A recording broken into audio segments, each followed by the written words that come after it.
So we're going to talk about a very interesting topic, and that's combating stress and boosting productivity for the employees of your organization while they are on working from home, especially those with children, young children, and children in, for example, primary school age. So between 8 to 12 or 8 to 14 or 7 and below.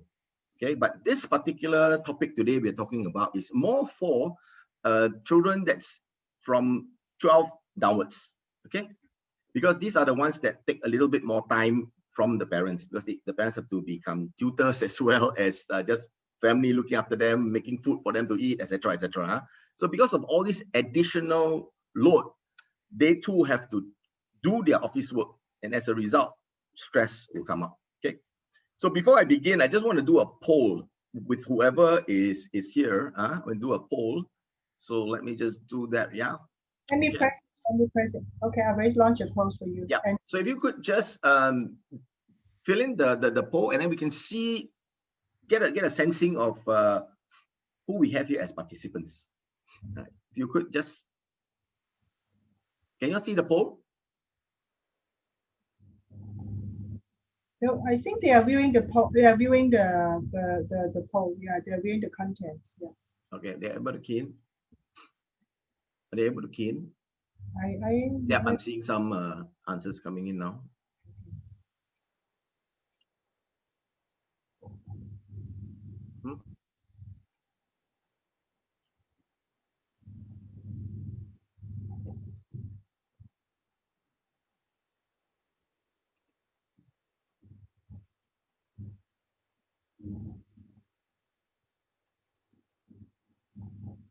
Oh, thank you, Adeline.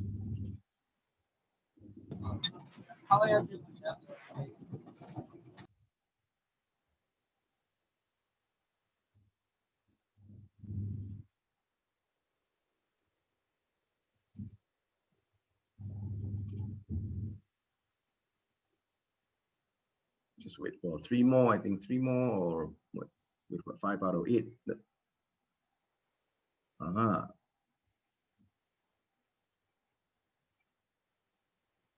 Interesting, huh? Quite a few mental fatigue, stress.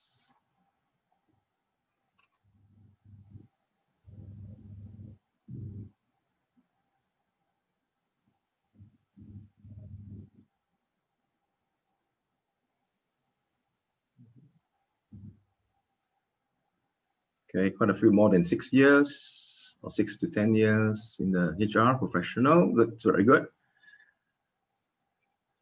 It looks quite even on issues at home. Looks like stress, mental fatigue, and difficulty in concentrating. The rest not so much an issue. So everyone's a parent here. I think we have 3 more to go, right? We are already 6 doing the poll. Yeah, that's right.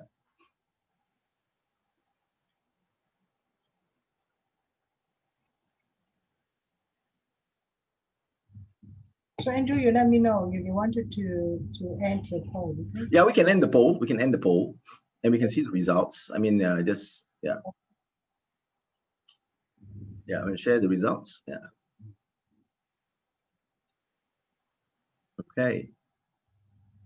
So it looks like, yeah, quite a few of us here above 10 as HR professionals. That's nice.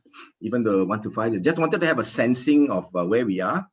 Looks like we're pretty evenly split between stress from working, looking after family, mental fatigue. Yes, it's just too many Zoom calls and difficulty to fully concentrate. Now, that could be part of number 1. So we will just look at it as as a subset of. And then everyone's a parent. Wow, we got, okay, all right. Okay, good. Good, thank you. Thanks. Okay. All right, I'll go back to my slides. Okay. So obviously, what we don't want is, we don't want our staff, our team, our employees feeling like how the picture is shown, stress working from home. This is the least we want to do, especially the one on the top right.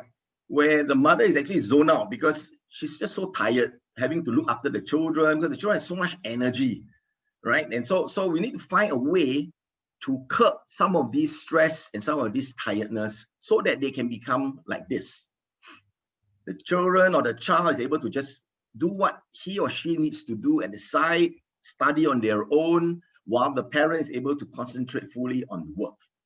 And like those two on the left, they are 100% focused and able to function.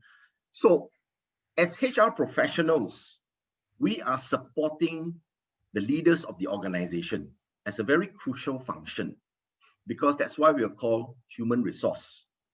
So we need to function and make sure that the people and the employees in the organization is working to their maximum capability. When they're in the office, not an issue, but now it's a different situation. Most of them are working from home. And so one of the things that a leader's main priority is to put the people first. That's the most important. It's not about, the organization cannot thrive without the people. Okay, the organization is made up of people, and therefore, as HR professionals, we must make sure that the people are taken care of, especially now when they're working from home. Because some of you may have viewed my video. If they are not able to cope with what is happening at home, they are just not operating at optimized level. So one of the major areas is families, employees with children, younger children, primary school children, where the children need the parents' help in the studies as well. So which means that they have to sacrifice, or they have to balance between work and teaching the children and cooking and looking after, and so many things. They're just juggling so many different things that they need to do, and somewhere along the line, something must give, which is what's happening right now. So I have identified one of the key areas is if we can help the employees and the staff with young children, help them to be able to handle that part well, then the child will be something like what we can see here. The child just goes and studies on their own, do something on their own, and they will not come and disturb the parents while the parents are on Zoom, or whether they are doing something very important, they need to get some reports out. So that's important. That's the key. Okay. So that's where this talk is coming from. Now, I am basically a person, or rather my purpose in doing this is to bring hope and bridging relationships. Because a lot of families, a lot of even in offices where we have conflicts, they are just basically creating tension and moving that bridge. So I'm trying to bring the bridge together. So I'm the hope bringer, right? The hope bringer that brings people together so that they can work together. Families can be working together, in harmony. Okay, all right. Okay, so if you just join us, appreciate if you could just mute your mic so that everybody gets an opportunity to hear the talk as well as have a visual. So a little bit about myself. I'm a executive director with the John Maxwell team. I've been doing this more than 15 years, speaking, training, facilitation. This has started during my days when I was working with corporate. I've conducted training, spoken in 14 countries in Asia Pacific. Done leadership, communication, training program, including sales for organizations. And now I'm moving towards parenting, because parents at the end of the day are actually co-leaders of their family. And whatever leadership principles that we use in the corporate is applicable at home. Okay, so later on, as I go along, just think along those lines. Although you may not have a leadership position in the office, but when you come home as a parent, you are automatically a leader to your family. And that's when we say put the people first, means your family. When you're home, those are your people. When you're back in the office, the team is your people, okay, as a leader. So I'm going to talk a little bit about how can we learn strategies to easily motivate your child every day. Now, most of you in the poll said you are parents. And I'm sure a lot of you have some of these issues, facing difficulties in studies in school with the children, right? Unpredictable behavior. Sometimes they behave badly, whether it's at home or outside. Unable to communicate with your child. Sometimes you find it very difficult to get agreement from them. And oftentimes you don't know what they're thinking about or feeling because they don't communicate with you as a parent. And then you find it sometimes difficult to motivate them to follow instructions. And some of us may also have relationship issues with our children. So these are typically the 6 areas of challenges that parents face, right? I didn't want to do a poll because some of you will probably tick all, but generally this is where this is happening, okay? So just think about it. You are a HR and you're looking at the employees in your team, and they are reporting that, hey, I'm really having a hard time, okay? How can you help me? So I'm walking you through this as a parent first, so that you will understand and appreciate how you can help them. Because later on, you can, if you feel it is something that is worthwhile for me to come into your organizations to speak to your staff, something like what we do here, by all means, feel free to invite me, okay? It's complimentary. I don't charge for that. I will come in and I will give the talk so that I can help the people in your organizations know how to handle the children and how to motivate them so that they are free of the time to concentrate on their work. Okay, so these are the 6 points. I will come back to this later so that I can help you understand what is causing these 6. Right. Now, I just share with you a little bit about my journey as a parent. Now, I've been a parent for coming to 30 plus years. Okay, my eldest son is now 32. My younger is about 28. Now, when I was a young father, there were many mistakes that I made as a parent. And because at that time we didn't have Google, I think we only probably have Yahoo, and we didn't have a program like this whereby I can understand my child better, understand him or her from the perspective of their behavioral style, how they think, how they react to certain situations, and how they like to be communicated. So, like most Asian parents, what happens is that my father was a very authoritative person. And so when he brought me up, he used that style to bring me up. So I was the elder of the 2. I have a younger sister, it's about 6 years younger than me. So when I was young, my dad was very strict because when he was young, he had to leave his country in East Malaysia and come to Singapore because of the Japanese War. As a result, his education was cut short and he was unable to finish. And so when he brought me up, his expectations for me was, son, I want you to be better than me. And so he came across as very authoritative because he wanted to ensure that I will get a good education. Unfortunately, with his good intent, the way he passed on the message of wanting me to be successful in life didn't come across as it came across as a command that you must do it. It's very harsh. So there's a very top-down approach towards me. And that sort of affected the way I was brought up as well. And so when I became a young father, I told myself before I got married, I would not be like my father because he was just too authoritative. And that was not the way I want to bring my sons up or my children up. But unfortunately, I took on his persona because as a child, when he was trying to teach me that way, subconsciously, I was already taking all this in. So the child between 1 to 7 are the formative years of a child, and the subconscious is formed, but the conscious is still forming.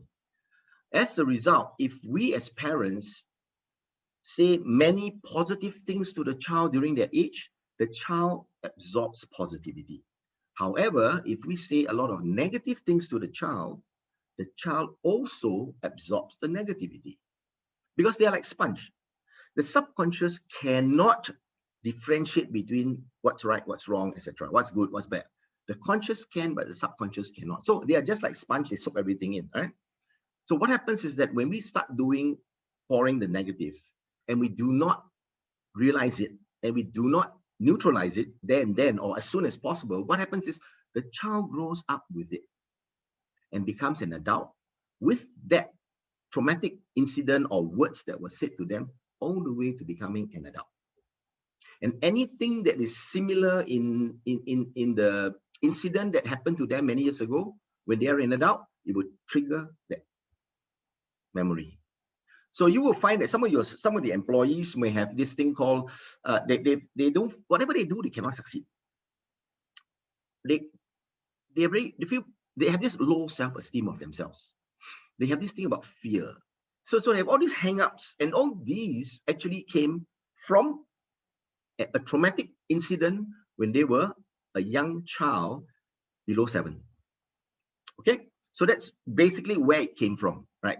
So my story was, I have two young men today. They're no longer boys, but this picture is one of the rare pictures whereby I brought them to, maybe I think it was Taipei or somewhere for a holiday, and it's not often that I will be smiling with them. I will be always watching out and making sure that they behave, especially in public, right? And boys being boys, what happens? Cheeky fellas, huh? This is probably the elder ones, maybe about 4 or 5, and then the other one is 4 years different. Can't be, so probably about 8, and the other one is 4, right? You see, like, boys being boys, kids being kids, they're just climbing on each other, you know. That's how they behave.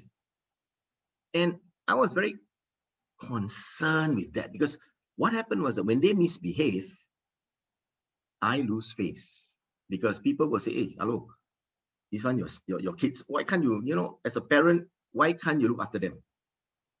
And so to me, their misbehavior was actually more of my concern than of them. It's not so much that I want to teach them to be good, but it's just that I lost face in public.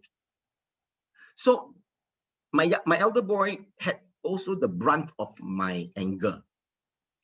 So I would say, if I tell you something 3 times and you don't stop, either I'm going to smack you, or I'm going to use my loud voice to command and scold you, etc. Okay.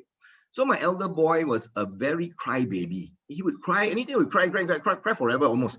So I told him one day to stop crying. I told him 3 times, and he wouldn't listen. And I really got mad, and I would, you know, smack him, and you know. So I didn't realize that what I was doing at that point in time was actually traumatizing him, physically as well as using verbal. But when my younger son was born, and at a young age, when he was also naughty, when I cane him, but surprisingly, his elder brother will cry. In a minute, before the cane reached him, he'll cry. But the younger one, when I hit him, interestingly, he wouldn't cry. He would stare at me. Not even a sound. And I was very curious. Why is he behaving this way? And the elder brother is so different. Later on, I realized, when I went into this program and I did the behavioral analysis with them, I realized that they were different. So every child of yours, if you have more than one, they are actually different in personality, right? So we as parents cannot use one size fits all. If we do that, we'll make a mistake, because then we will be only using one method to, you know, for everybody. Similarly, as a HR professional, we cannot use the same methodology of speaking to the different staff the same way. Each one has to be handled slightly differently, because they have different temperaments, and you know, they are motivated in different ways, right?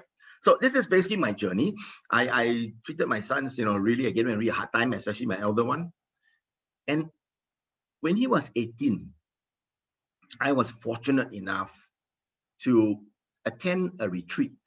Now, I'm a person of faith, so I'm a Christian. So I went for this church retreat, and he was there as well. Now, I was helping and he was attending. And during the retreat, one of the things that we needed to do was reconcile. And so I sat my son down and I said, son, I'm not sure if you can remember, but when you were young, I did this to you.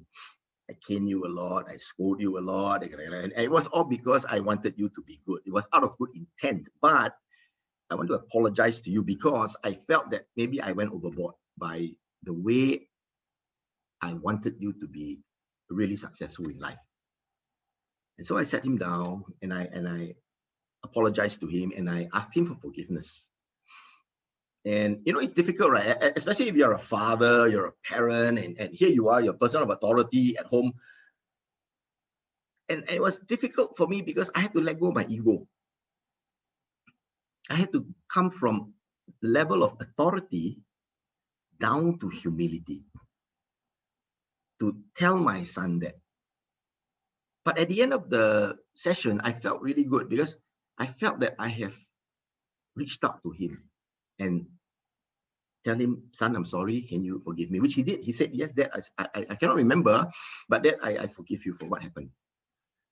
And I think that's very important for us as parents to be able to do that. Okay, so that's my story. So now moving on. So what I'm going to go into right now is how can we as parents, because like I said, those 6 areas are trying areas for us. For those who just join us, later on, I'll go through the 6 areas or challenges of a parent. And what I want to do is we want to be able to recognize the behavioral characteristics of our child or our children. Now, if we're able to do that, then we will be able to communicate in a way that will motivate them to do things. Today, many of parents in Asia, I'm just taking from my experience, we tend to use a top-down approach to our children. In other words, we would tell them how to do things. It's as if because we are in authority, we know everything, we are an adult, and the child, you don't know anything, this is what you have to do. I'm telling you, stop running, stop jumping, stop, stop those kind of, it's all about a command. But I guess we may have to change that because by doing that, some children cannot handle it because their behavioral characteristics is of the nature that they cannot take aggressive approach. They need to be sat down and talked, discussed, get buy-in, and then move on. It's just like for you as HR professionals, you want to do a change management in your corporation. You will get pushback immediately because there is a lot of people who just cannot take change immediately. So you need to find influencers in the group, get the influencers to buy in, then let the influencers help you to go out there and influence their group. And then slowly when you implement, things will be accepted easier. So it's the same. It's the same as in the family. Okay, so whatever you're doing as HR professionals in the office to get things done, similarly, when you are parents, you can apply that same technique to the home. Okay, now, as I go through, I'm going to use something called DISC. Some of you are familiar, some of you may or may not, but it is a profiling tool or what we call a behavioral analysis tool that we use for the children. Mostly, the profiling tool is for adults, for them to do either for employment, for to select whether they're suitable for the job or whatsoever. But we've come up with something for the children, 15 questions for them to answer so that it's at their level, and then we can then profile them, and then afterwards we can understand where they're coming from. Okay. So being a parent yourself, I'm going to start with the dominant style, all right? Some of their behavioral traits. Number 1, they are born leaders. They are very dynamic, okay? Number 2, they are very decisive and goal-oriented, right? They seek practical solutions. They are very active. They are an activator. In other words, they will start something, and they lead and they organize, okay? So born leader, dynamic, decisive, So just think about it. How many of you think that your child is a D star? How many of you? If you think your child is a D star, on the reaction button, just put a thumbs up so at least I can roughly know, or Rita can roughly count how many of us have that kind of thing. Our child is a D star, right? If you think your child is a D star with this characteristic, just click a thumbs up, and then at least we will know. Okay, X number of parents who think their child are this style. Okay, so these are their qualities. Okay, their quality, which is a very good quality, and we need to understand that because they are of this nature, what we do and communicate with them, we need to work in the area of their strength. Okay, now during the pandemic or even right now, what happens is that a lot of the children are locked up at home, especially in Singapore. We had the circuit breaker. In Malaysia, I think you have the MCO. In other countries, I don't know what you had, but the children started to act up. And what we start to see some stress signals from them. So the D style has these stress signals, which is they become resistant, strong-willed, and rebellious. Okay, they are also angry, demanding, and want to control. Especially if you have more than one child, the elder one who may be a D, may be trying to control the younger brother or the younger sister. Because what's happening is that they are no longer in their natural environment in the school. They are all locked up together only with the parents 24/7. And so they're starting to act up because they're stressed. Okay, it's not that they're being naughty, but they're just being stressed. Okay, so how do we then help to mitigate or motivate these children, the D style? Firstly, as a motivator, we give them opportunities to take charge of something, because remember, they are leader type. And if you stifle their leadership or decision making, they will react. But if you allow them the opportunity to dwell in their strength zone, they will excel. So many Asian parents tend to do what I used to do before, and that is, you must wear this color shirt, you must wear this pair of shoe, this brand, this color, because you're wearing blue, you must wear a shoe with blue color. So I'm telling my son what to do. And very often, parents around this region do that. And especially if you're a D child, you want to make decisions. And if you are always stifled, then what happens? You cannot exercise your charism. Okay? And then how do we motivate them? We can use, how do we connect to them giftedness? So now I'm helping you understand that for some of your staff at home, they're having this issue because they don't understand the child and the way the child likes to be communicated, and they cannot connect with the child's giftedness. Every child has their own giftedness. Okay, so for the D child, you have to use certain phrases like, hey, I like that you're very confident in yourself. I like that you set your mind on something, you go after it. You know, use words of for this kind of child. So if the parent doesn't know the child is whether D, I, S, or C, then they will be saying things that the child doesn't resonate with, and as a result become demotivating versus motivating. So if they knew that the child is of which makeup, they can use the different techniques to communicate to the child and motivate the child so that the child can do things, right? And since they know their giftedness, the parents can help the child in the developmental stage in their strength zone to be successful later on, instead of stifling the child. Okay, so this is basically for the D child. So we know about their strengths, their stress signals, and what motivates them. Okay, so if you think that you may have a child like that, this is some clue. Yeah, this is just to give you a rough taste of the D style. Okay, we move on to the next one, which is what we call the I, the influencing style. And this style is very outgoing. They're very, they're very people-centric. The D style are very task-oriented.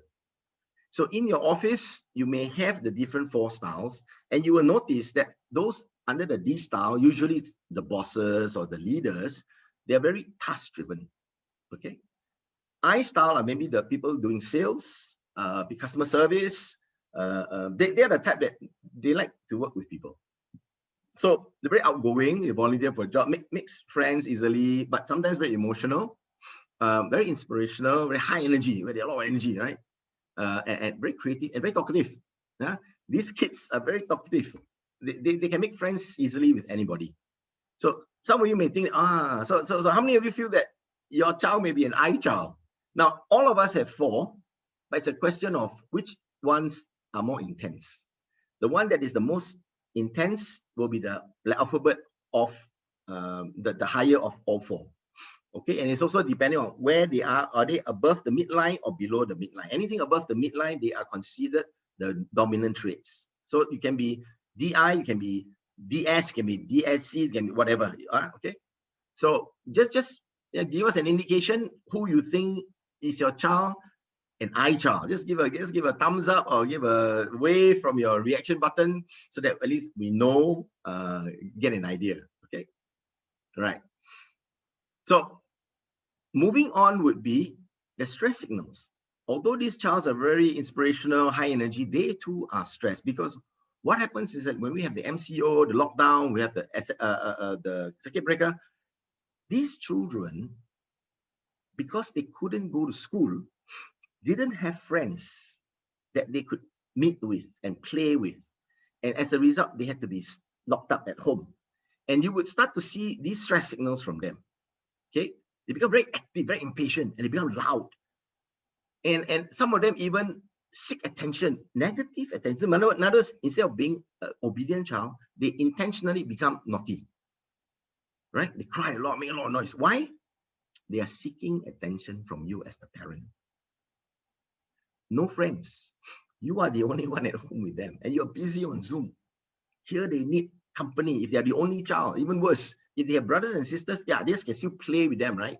But if the years are too far apart, then they can't. But the only person that they can really reach out to is you. So they become very active, so they even become naughty, so that you give them attention. So they're actually drawing energy from you. So parents in your company may also be facing this, because they don't know what's going on. Suddenly, before circuit breaker, they were they're happy, they go to school, they come back, they behave. Suddenly, when they're at home, everything goes opposite. What's going on? So they're also getting stressed, right? And how do we then motivate these children? Okay, we give them opportunity to socialize and talk. So because parents are too busy on Zoom doing things, they neglect the children because they have to do their work. But the children needs to socialize, and the children needs time to talk. Like I said, they're very talkative. And so if the parents knew that they are of this style, they would allow them to talk. I mean, now you set time within the day to allow your children to tell you things. Versus, hey, please, I'm on Zoom. Please, go to the other room. Don't disturb me. So each time you push them away, the signal that you're giving to them is, go away. Mommy, daddy don't love you. You see? These little small things that we may not be fully aware of, to the child, is interpreted differently. Because children, when they're young, below 7, they learn from watching, feeling, and hearing. So when you scold them, they may not understand the words, but they can feel the vibe, the negative vibes coming through, and they don't like it. And especially those in primary school, when you start telling them things and go do your work, again, these things happen. Okay, so we allow them to socialize, allow them time to talk, tell us things. Fine, just, I know you're busy as parents, you got certain things to do, but set time aside and tell them, hey, okay. Or when they come, nowadays you don't have this circuit breaker, you don't have this lockdown. When they come back from school and having meals with you, these children would like to tell you what's happening in school. Set aside 15 minutes, 30 minutes if you can, just listen to them and talk to them, let them talk to you. So when they talk it out, they're getting energy, and they're able to feel that, hey, mommy, daddy actually care for me because you are listening to me. Okay. Then we could use words like these to connect to their giftedness, right? I like that you are fun to be with. You're very fun-loving one. Huh? I like that you are a friendly person. I like enthusiasm. It's contagious. Huh? See? So these are some of the words that you can use to encourage your child. Now, when I speak about this, it's not only to focus on the problem areas, but it's also to help the parents who want to know what is the giftedness of their child, what is the strength of their child. Because unless you are developing them in the strength zone and in their giftedness, they will not do well. But when you are able to understand where is their strength zone, and you support them, you guide them, you encourage them, they will excel based on their giftedness. It's just like, again, in the office. Certain people are cut out to do sales. Certain people are cut out to do accounting. Certain people are cut out to be leaders, right?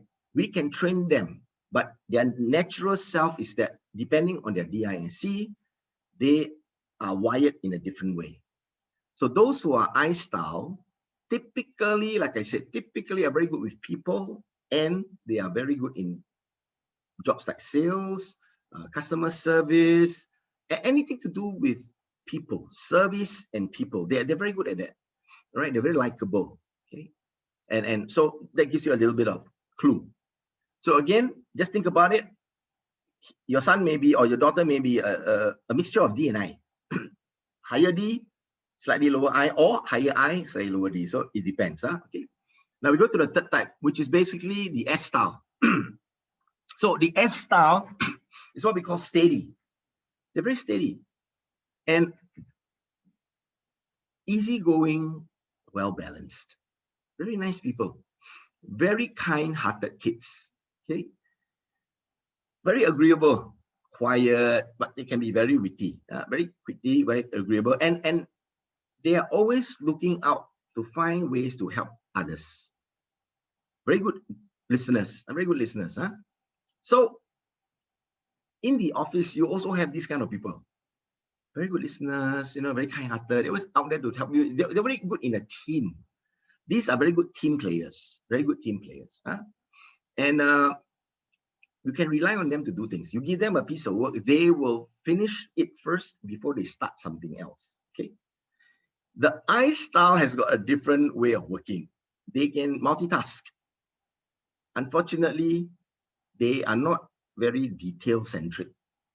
So they tend to be doing 3-4 things at the same time, and then they may forget to finish what they were supposed to start, or they started, right? They may forget that. Because the I style, the mind is very fast. They're thinking. So as they're doing a piece of work, suddenly they remember, oh, I forgot to text my friend a message. Then they'll stop. They go and text. Then they'll come back. After that, something else, come back. So what happens is that they keep going back and forth, and at the end, they may even forget what they were supposed to do. Right? So again, do you think your child is an S-style child? Steady, helpful, a good listener, very reliable. If you think he is, excuse me, put a thumbs up, so that we can roughly know. Now they too have their behavioral challenges, their stress signals. Excuse me. So the stress signals are sometimes they become stubborn because it depends on the threat to their security. So what happens is that the S-style child or the S-style behavioral personality is that they're very comfortable doing something over and over and over and over again. They're very comfortable in their comfort zone. When you rock that comfort zone, that's when they put up the shields of objection.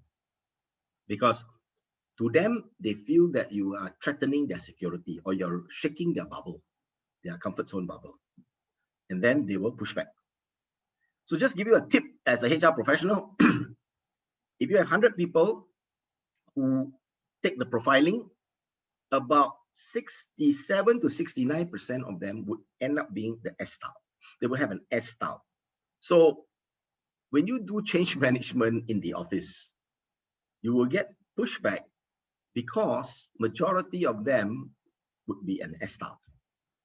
And unless they buy into your idea of the change, they will resist.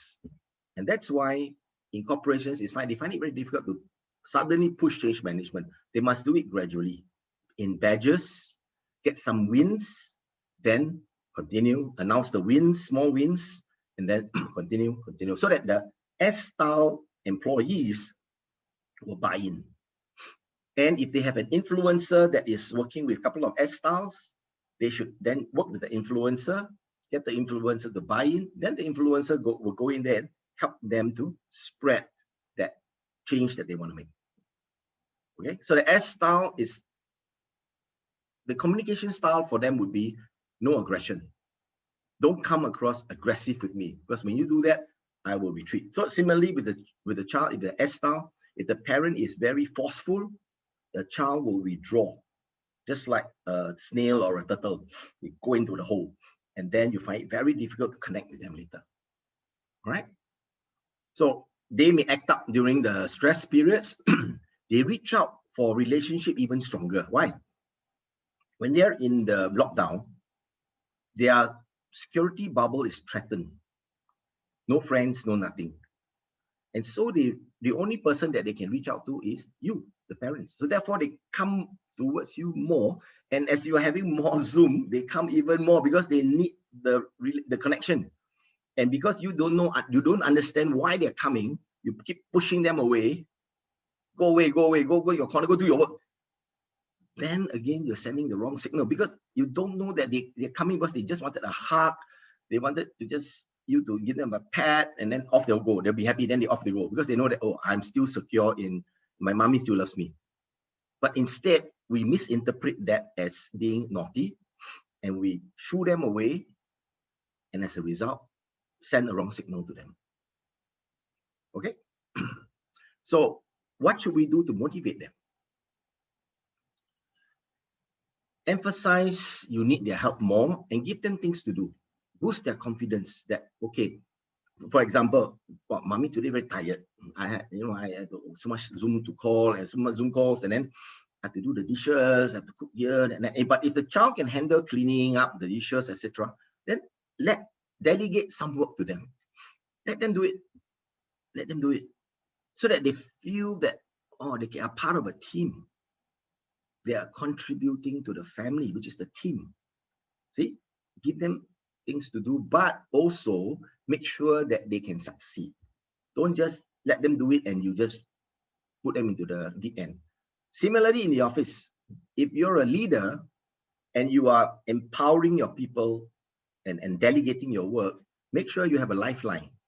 In the event they are finding difficulty, that they need to, they can't swim, you need to have a life buoy and pull them back. So always make sure that even you send them out on a mission, ensure, encourage, reassure that they can come back for help whenever they need. Okay, so then at least they are more willing to try. All right. How do we connect with their giftedness? You know, these people, like I said, they're very good listeners. Okay, so if your child, it ends up to be like an S style, we need to help them nurture this gift of listening. S style people make very good counselors because they're very good listeners, and they're good HR people as well. They have an empathy for the people. And most of you, if you did a profiling, you probably have a letter S in your profile because that's how you are. You're empathetic with the people that you deal with. Okay. I like that you are a caring person. I like that you try. So these are some phrases that in the report, there will be example phrases that the parent can use with the child. Okay. So to encourage, to motivate. So if the parent understood that they have a child that is an S style, they wouldn't come across aggressive to them. They will sit the child down and speak to the child like as if the child was an adult and get them to do things. Use more emotion to get them to help you. You are tired, I'm tired, can you help me? Yes, they'll do it. And I have parents who have done this program for maybe now 8 months. And initially they were like any typical parent, scold, scold, shout, shout, neck, neck. But after doing the change, making the change and understanding each child, they use different methods of communication and they're speaking to the child's behavioral language. Not the child's language, the child's behavioral language. Every child has a different behavior. And if you know that each one, whether it's a DIS or the last one, which is C, which we'll touch on, if you can speak according to their behavioral language, they will willingly and happily do things you want them to do. That's what I say. The strategy, if you have the strategy, first you must know your child. Secondly, you must have the strategy.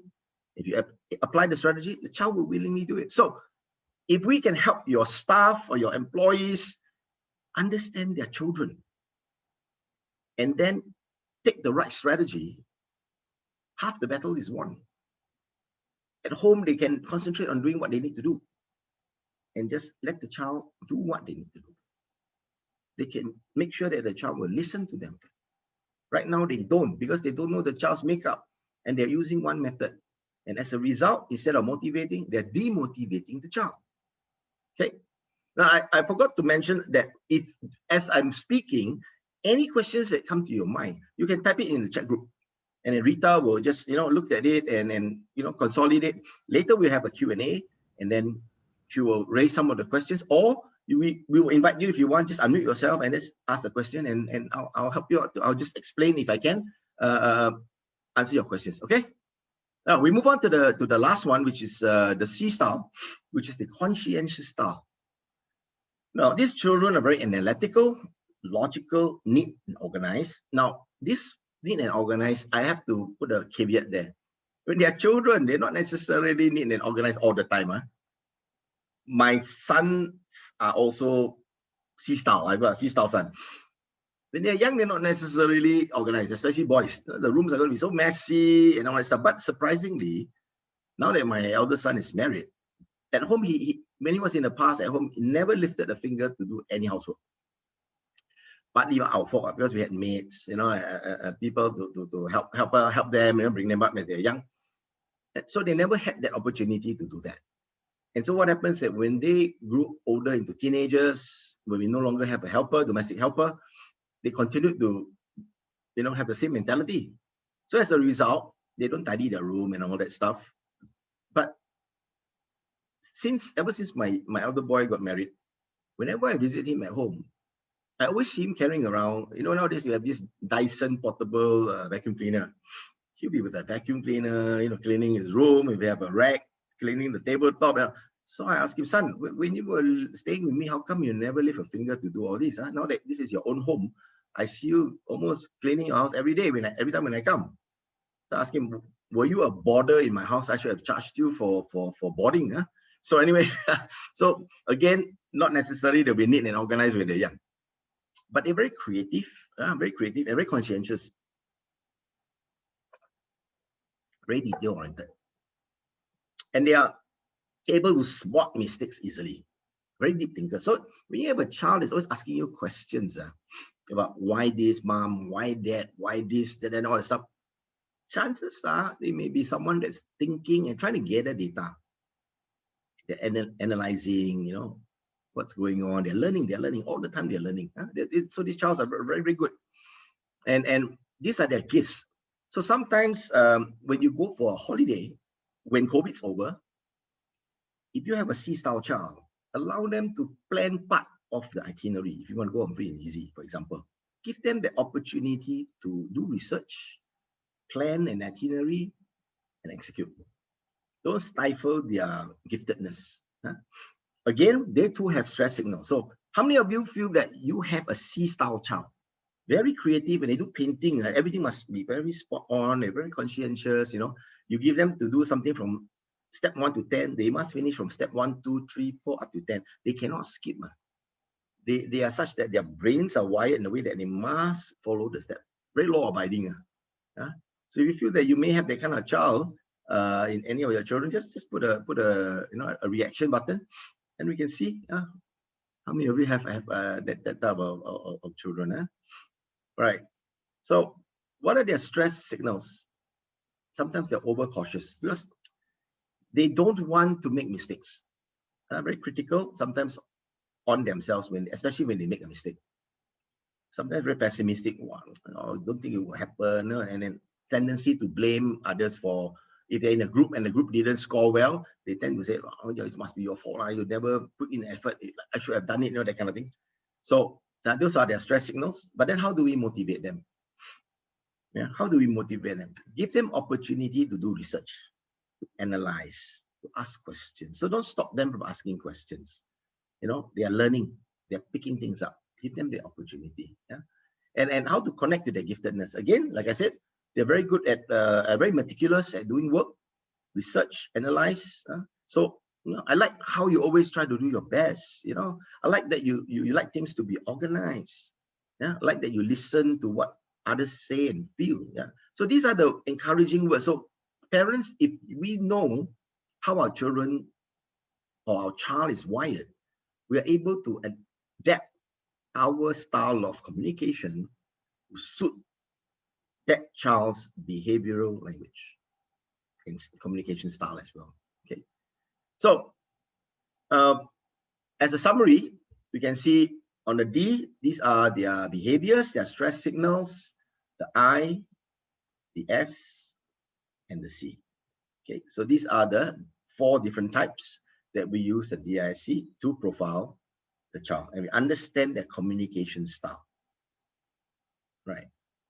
Now, I come back to the parenting challenges. Like I said, many of them have these facing difficulties in school, unpredictable, unable, unsure of what they're thinking, motivating the children. This is the one that is causing most of the problem. How do they motivate the child? By the way they communicate with the child. So as a result, when you are demotivating your child, what happens? Your child perceives you as negative all the time. So whenever they come near to you, they know they're going to get scolded. Whenever they go out with you, they know you're watching them like a hawk, that they will not misbehave. So what happens? They are under stress all the time. The child is under stress all the time.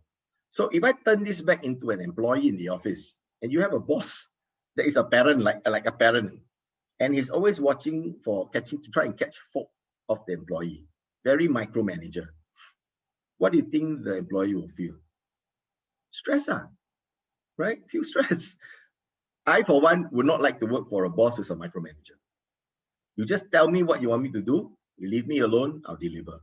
But if you micromanage, I won't deliver. Because every now and then, I've got to be very watchful, watch my back. Is someone looking at my back? Any email that I send, did I write proper English?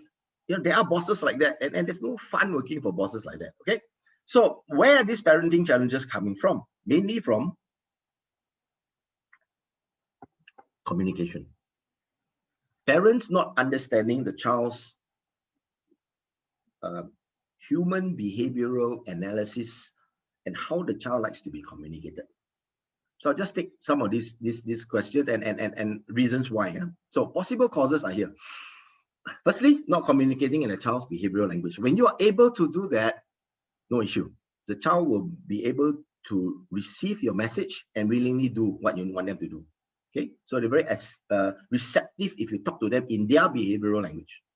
Not in their language. I'm not talking about you must speak Malay, English, Bahasa. No, their behavioral language. Number 2, the way we are communicating, we're actually doing the reverse. We're demotivating the child. Now, I have something which we call the parenting ladder. There are 5 levels on this ladder. The first level is using authority to parent. Now it's top down, everything top down.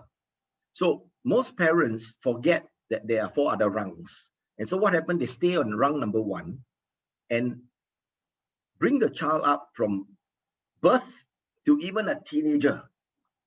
And they use only authority. Just like my dad. So unfortunately, I received it, but when I grew up as an adult, I understood where he was coming from.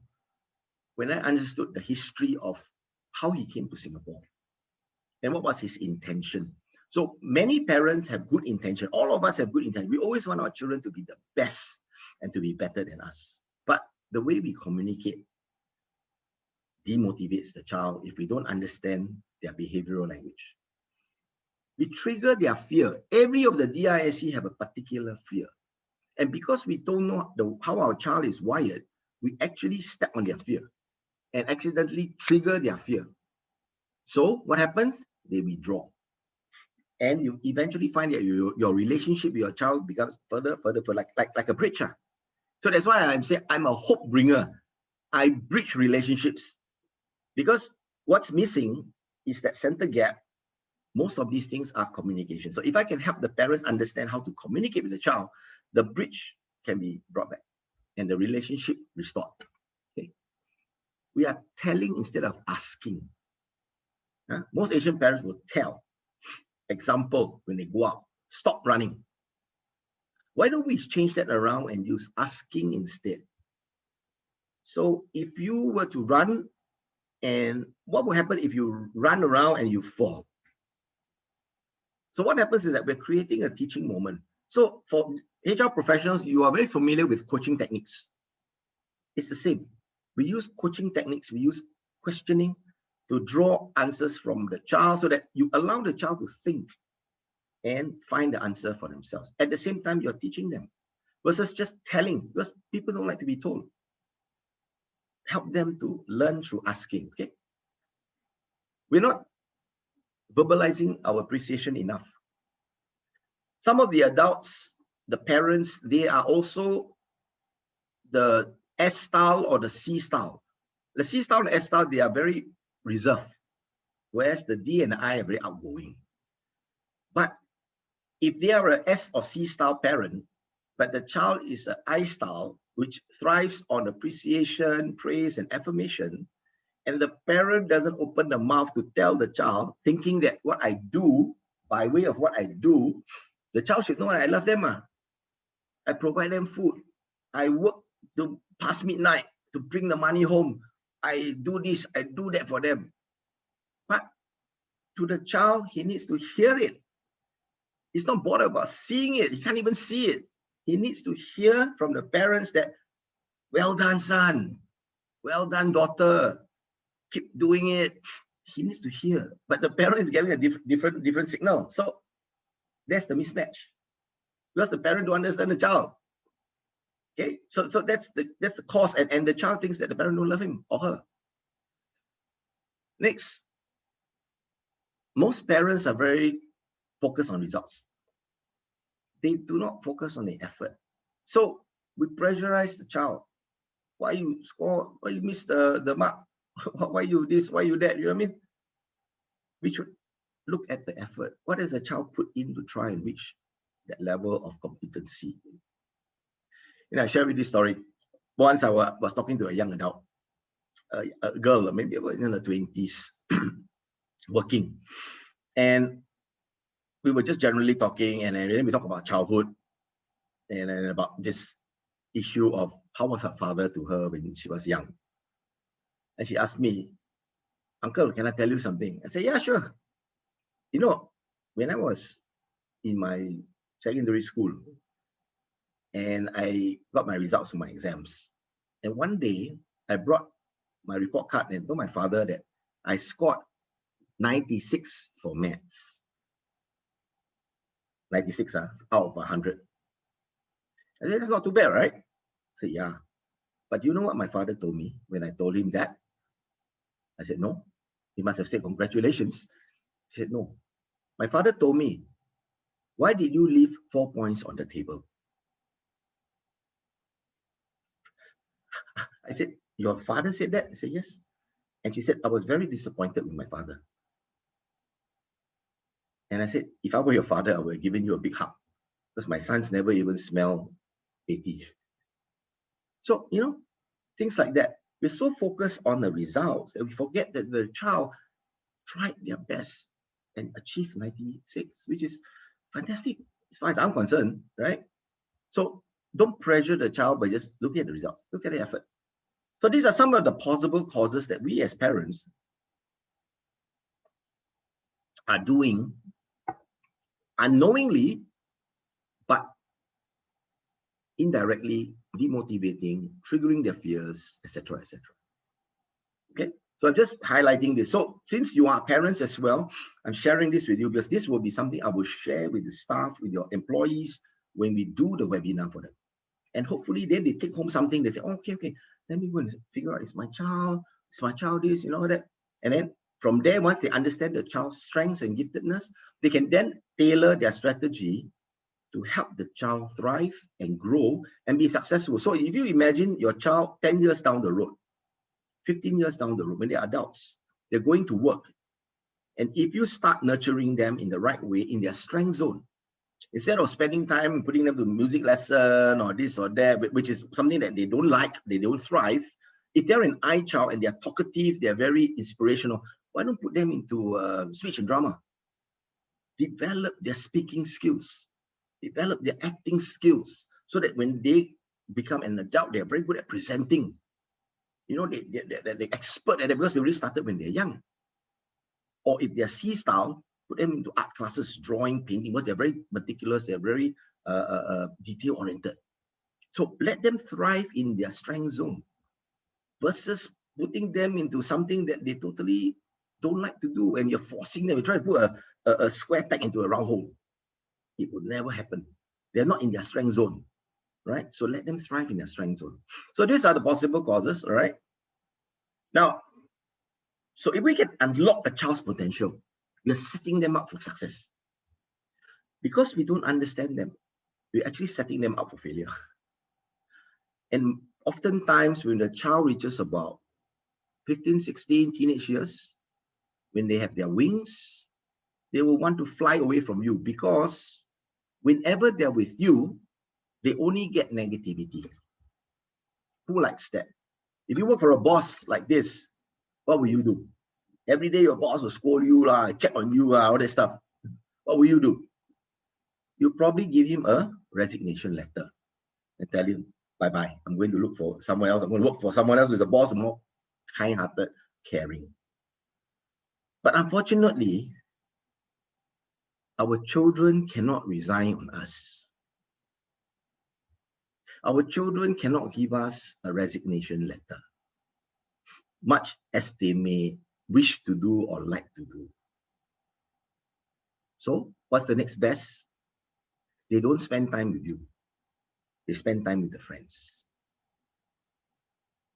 They answer you in monosyllable when you ask them something.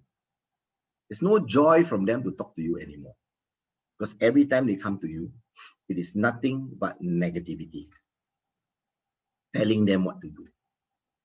So we need to change. But in order for us to change, we must understand our children, how they are wired, what is their behavioral style, what are their strengths, what motivates them. Once we understand that, then we can strategize to help them thrive in their giftedness, set them up for success, not failure. The way we are going, we're setting them up for failure. Why spend time with their friends? Because the friends accept them for who they are. No expectations, no nothing. Unfortunately, parents don't do that. Now, again, I must qualify. The parents are doing it out of good intent. All of us are doing it because we want our children to be better than us. We want our children to be successful. Unfortunately, what we are doing, we're not setting them up for success. But if we understand who they are, how they're wired, we can make them successful by setting them up from young. So this is something that we can do for the children. If you're interested, you can reach out to me later. So we call this the Student Success Report. 15 questions for the child between 8 to 12. Those 7 and below, not ready to take this test. But like I said, important at this age, subconscious form, conscious not yet. Please ensure you don't give them too much or don't pump them with anything negative. If you have done it or you forget, suddenly you will do it out of anger, sit them down, explain to them what happened, ask them for forgiveness. We must take that. We must put aside our ego. If we don't put aside our ego, the children are not going to go the direction that we want them to go. So as parents, it is our responsibility to nurture, shape our children. So this is why we call it the student success, because we're setting up the child for success. Using their language, behavioral language, motivate them. Once we can motivate them to do things, we can then motivate them to do other things that are in line with their giftedness. If not, you will always be clashing with them and they will always move further and further and further away. Okay, so this is something that they can do. It's an online assessment. Then the report comes out. Then I can do a debrief with the child as well as with the parents. Okay, so benefits for the child. What the child will learn, they will learn their unique personality. They understand themselves better, how they are at home and with others outside, how they behave in school, how they should behave in school, right? How can they grow into the best version of themselves? This is where we set them up for success, right? And what motivates them? What thrives? What really makes them move forward to want to do something? And that's where the parents can use this to your advantage. to mold your children in the right direction, set them up for success. Okay. So I'd like to leave you with these 3 takeaways. If you heard me spoke for so long and you cannot remember what I said, 3 things as a parent, 3 things for you to take away. Number 1, ask instead of tell. Ask your child what would happen if they did this, etc., etc. Right? Don't keep telling them, because what happens when we tell, nobody likes to be told, because when we tell somebody something, the tonality and the way we come across is very harsh sometimes, and also very commanding. So the child receives it as a command. So fear is instilled and feelings of negativity. However, when we ask a question, the disposition is friendlier. The person listening is more receptive. And you also help the child to think for him or herself, to find the answer. Use it as teaching moments, okay? Ask instead of tell. Number 2, frequently verbalize your appreciation, your praise, and your affirmation for your child. It is important. Same with all of us. If we work in the office and no one says thank you and no one says well done to you from your boss, how do you feel? You don't feel appreciated. Just a pat on the shoulder by your boss, hey, well done, well done. Just that small gesture, you feel good. You spend a lot of time preparing a report. You bring it to your boss, a 40-page report. You give it to him. He takes it. Okay, thank you, go inside. How do you feel? You spend 2 weeks doing that report, and he says, thank you, go inside. Well, you'd be fuming. Huh?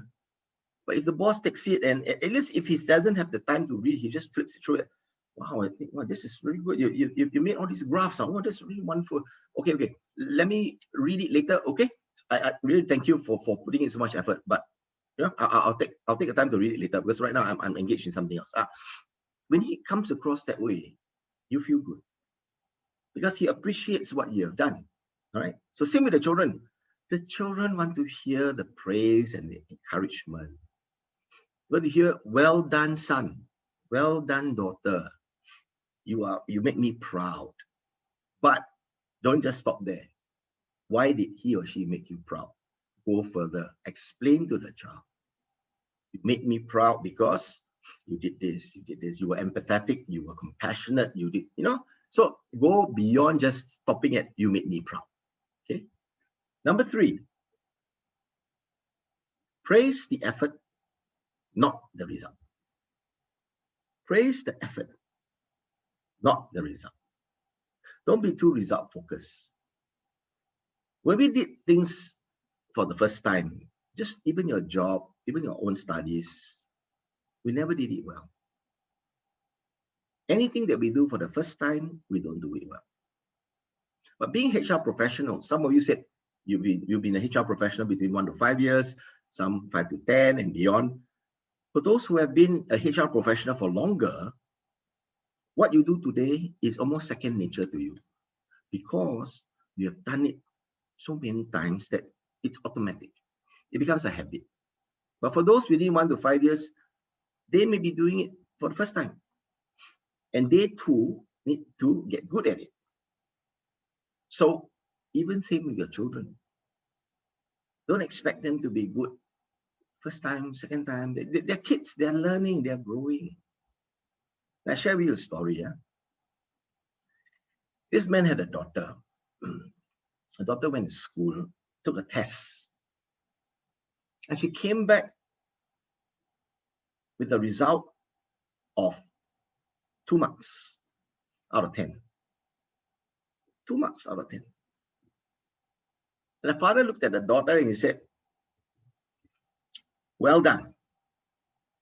Well done. You must be surprised, right? 2 out of 10. The father said, well done. You did much better than me when I was at your age. Because I had 0. You have 2. Well done.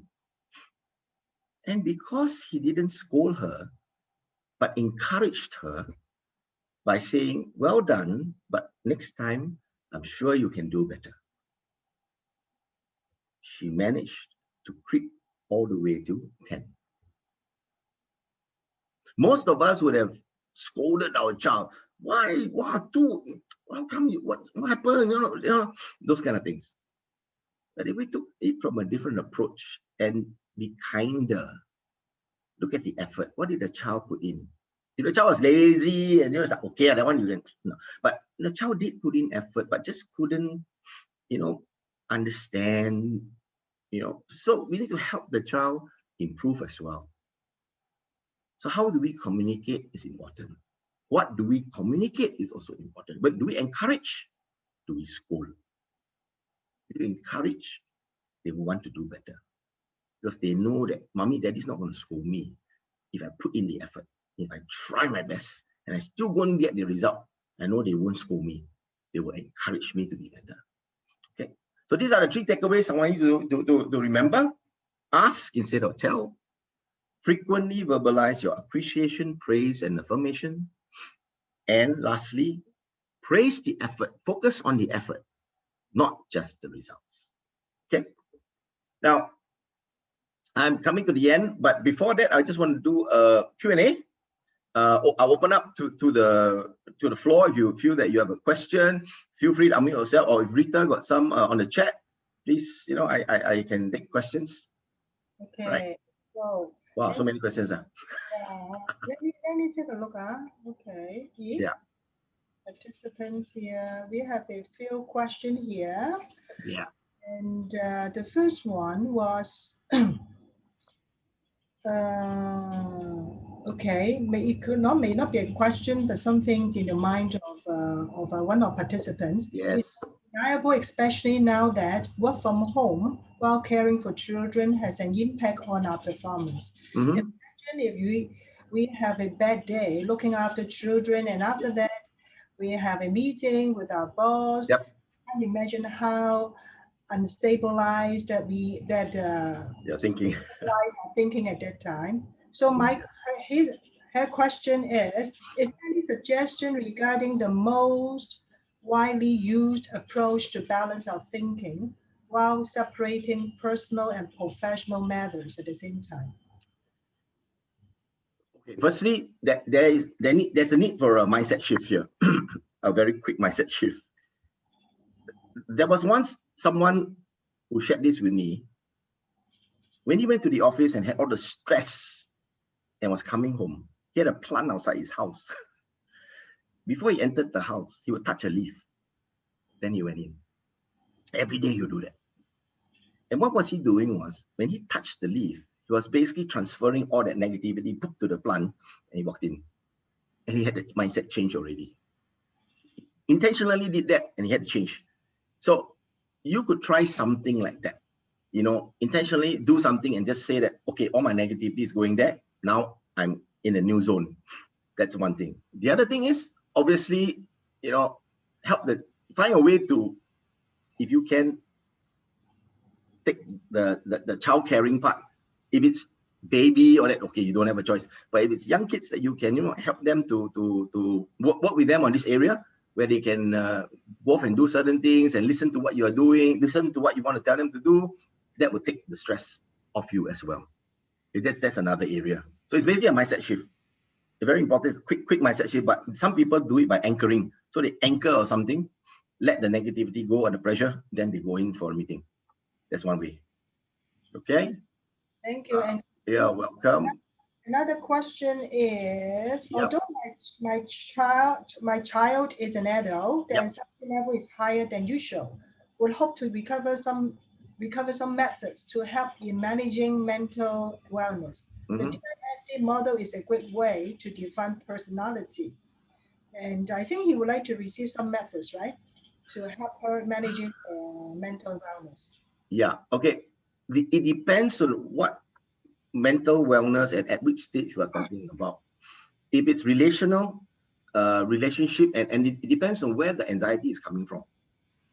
Because like I said, an adult, when they are young and something happened to them, a trauma, that was carried all the way to an adult, that trauma carries. So it's either the child had some anxious moments down when they were a very young child below 7, and nothing was done to neutralize it, and it's now back to an adult. These incidents or similar incidents will trigger. Okay, a DISC will help because you can then understand your child's DIC makeup, as well if you take one of your own, because the anxiety could come from you. Because when you were a parent and when you were communicating to the child, you were using the top-down method because you didn't know. And then when the child meets you, that memory is still in on his or her head, subconsciously. So whenever he or she meets that person or someone looks like you, straight away they get anxious. You know, it triggers. My son is the same. My eldest son is the same. Because I use so much top-down on him, even after we had the reconciliation, even today when I speak to him, I still feel a little bit of barrier. I still feel that fear of him coming very close to me.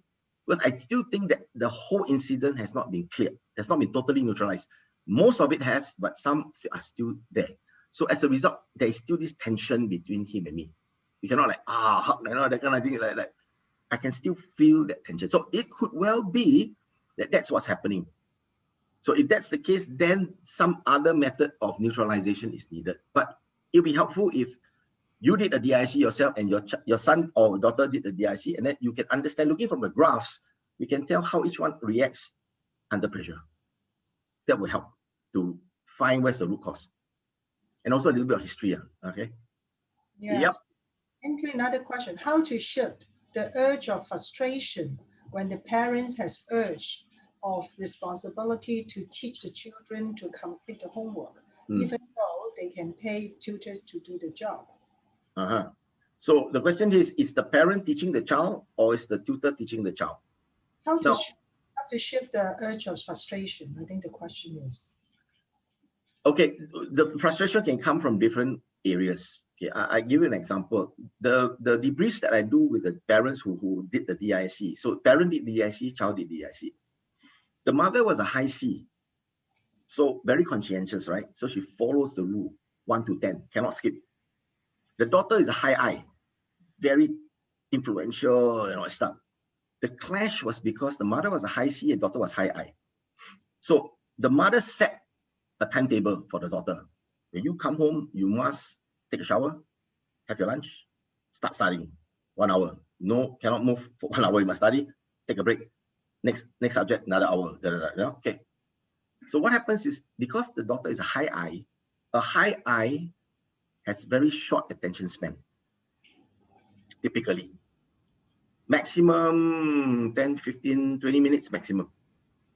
So the child is trying to focus for 10 minutes, 15 minutes, or up to 20 minutes max. But then after that, they will feel fidgety. You know, they have to take a break. But the mother high C says, no, you cannot take a break. You must sit for a full hour. And so what happened is that the child is reacting because after 20 minutes, they cannot take it. The mother is insisting, no, you can't take a break. So what happened is the whole situation explodes. The mother thinks that the child is reacting and being naughty because she doesn't understand the child is a high I. But the child is just reacting normally that they need to take a break. Now, what would have helped if now that the mother understands the child, what she does now is that, okay, when she starts seeing the child being fidgety, okay, go take a break, 5 minutes, then come back. So the son goes or daughter goes, de-stress, come back. Then got another 15 minutes. Then off you go, come back. So 4 15-minute blocks or 20-minute blocks of learning, full focus, is better than forcing them for 1 hour. Now that she understands how the daughter is wired, she does that. And then she asks me this question. So what happened if my child go and never come back? Which is, there's a tendency, right? So I said, okay, because the I-style child thrives on praise, reward, encouragement. So I told her, okay, in the beginning, it's going to be tough. When you go, they may not come back, okay? But use this method. Every time they come back on time, you give them 1 star. Reward them for 1 star, okay? Which means there's a praise, there's a reward. Off they go. Second time come back on time, another star. Or don't come back on time, no star. So each time they remember, oh, I must come back on time because I get a reward. Then after collecting 4 5 stars, let's go for ice cream. So, you know, so you devise games to entice them back. And then you're motivating them to study. Once you can motivate them to study, half your battle is won. You don't have to concentrate so much on focusing on the study because they will study automatically because they like it. They enjoy the study. Now, in this particular report, we call it a student success report. There are 3 parts to it. I forgot to mention. First one is for the child, like I just said, understanding the giftedness and the strengths. Second one is for the parent to understand the child. What are their giftedness? What are their strengths? What are their fear points? What are the languages to use to encourage them? And lastly, one section is for the teacher or tutor. You can give to the teacher or tutor to say, this is how my child is wired. Please understand their fear points. Please understand their strength. This is the area that you can work with them to thrive in their studies. That's important. Because a lot of 老师, a lot of teacher, they don't understand, so they're very angry, right? The child don't follow. Oh, I never do homework, then they score. Then when they score, the child withdraws, hides, that's the kind of thing. So it's important to understand where the child is coming from. I know we're rushing for time. We got like almost 3:30, 90 minutes, right? Yeah, that's I hope. thank you message for Andrew. Thanks, Andrew, for sharing your experience in retail organizing. It's better than consultancy services. And Jasmine, she was requesting to the link of the Facebook Live or the send your video clip of this one. She wants to share with her friends as a parents so that they can learn a lot, as she learned a lot from the webinar. Yeah. So Good. So go ahead. Just ending, I have a QR code that you can click if you want to reach out to me one-on-one. You may want to have other questions, or you may want to know a little bit more about the program. Let me just share screen, and then I can just about 2 more screens, and that's about it. Okay, so like I said, there is hope. Don't give up hope on your child. There is hope, right? It just needs a little bit of work. And because it is an active virtue, hope is an active virtue, which means that we must do something about it to make sure it happens. Okay. So I have a QR code, as you can see, right? And a link and a QR code. You can click on the link, go in there, fill up some information. And if you want to talk to myself or communicate with me, you can put it there and then I'll reach out to you or whatever. And also, if you would like to invite me to speak to your staff or your employee, again, like I said, it's complimentary. I don't charge for that. Invite me in, and then I will arrange a Zoom, and we can do something similar to what Rita has done for you as parents, and then help you to de-stress and help your staff to do the de-stressing as well. Okay, so this is my contact, right? And the link, you just take the QR code, take a picture. And that's it. That's all I have. And thank you for having me. Thank you for attending. Thank you for spending this time. Shall we take a group picture? Yes, yes. Let me stop screen, share screen. Yes. Unless you have some questions for Andrew. Some more questions for Andrew. Okay. Are we going to show our face, everybody? Let's take a picture first. So some may want to. Yeah, left. But anyway, I think it's good. Wow, to see so many faces. Jasmine. Yeah, Jasmine, Liana. Is that Izzy? And then Abby, can you take a picture for us? Abby, can you? Where's Liana and Jasmine? We want to see your face. Yeah. Earlier on, we saw you. Yeah. And also nice. No mask. Liana? Yeah, Liana. Yeah. Maybe she's not there. Maybe she went somewhere. So we'll just take what we can. Yes, just take a. Abby, are you taking the picture? Abby? Yeah, Rita, I've taken. Okay. Yeah. Done? Okay. Yeah. Good. Okay, so thank you very much for the session today, and so we'll have another. I'll stay on. If there's some more questions, I'll just stay on and ask. I'm fine. Yeah. Do you have other questions for Andrew? I think there were, right? There were. I'm not sure. And so far for me. Okay. You can also just unmute yourself and ask. Yeah. Because we want to hear your voices. If you want to have other questions for Andrew, just feel free to do it. Any question for us, Jasmine? None for me. Thank you. Hope you took something away. Yeah. I learned a lot. Thank you. Okay. So, no other questions. Thank you, Andrew, again for welcome. Today. We have learned a lot. Yep. You know, when I was listening to your session, I just thought that what you have taught us about dealing with kids actually are the exact skills that we need to handle our staff, right? When we are similar. it's similar. We are not we are all human beings. So I think we have also learned it, and then you can apply to our staff. I think it's also very beneficial, and I'm pretty sure we also have it for adults, not just for children, right? Exactly. Yes. Same method. Same method. It's just adapting from leadership skills to home skills and vice versa. HR skills also can be interchangeable. Yeah. That's right. Yeah. Okay, so if that's the case, then thank you, everybody. Have a nice weekend then. Bye-bye. Thank you. Bye. Thanks, Thanks for Andrew. joining. Thanks, Bye. Bye. Thank Anita. you. Thank you. Okay. Bye. Bye.